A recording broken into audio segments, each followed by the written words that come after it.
Teenage, no? Yeah. It's not necessary that children will always listen, no.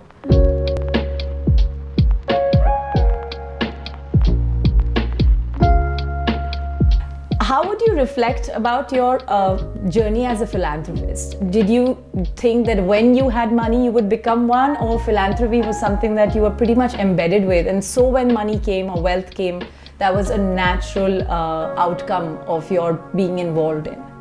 Philanthropy was taught, not directly taught, but I used to observe how my grandparents lived. I lived in a village with them. How they lived. Actually, I had written an article, Red Rice Granary, you know.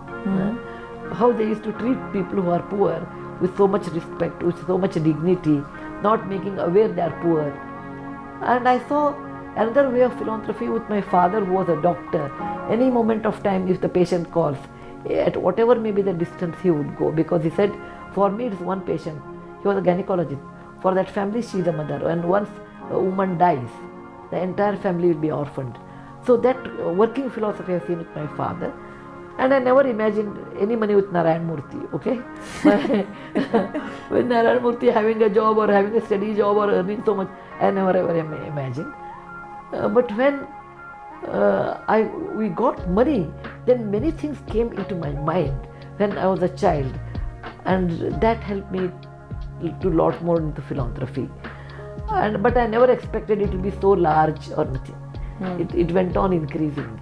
How have you dealt with rebellion within the family? You had some really strong philosophies and values that you stood for. But as young people or as children, you probably find that there are those who don't agree with you at the start, or they rebel, any sort of such ideas. How did you deal with that rebellion? Teenage, no? Yeah. It's not necessary that children will always listen, no.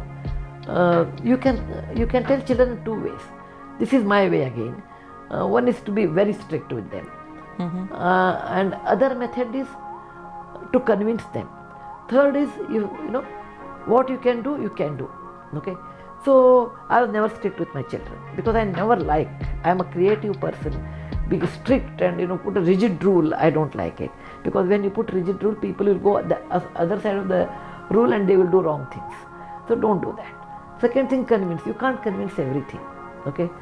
So I used, depending on the situation, different rules. For example, when they were old enough, I said, look, even today I tell them, these things I don't like it. However, you are grown up, this is your decision.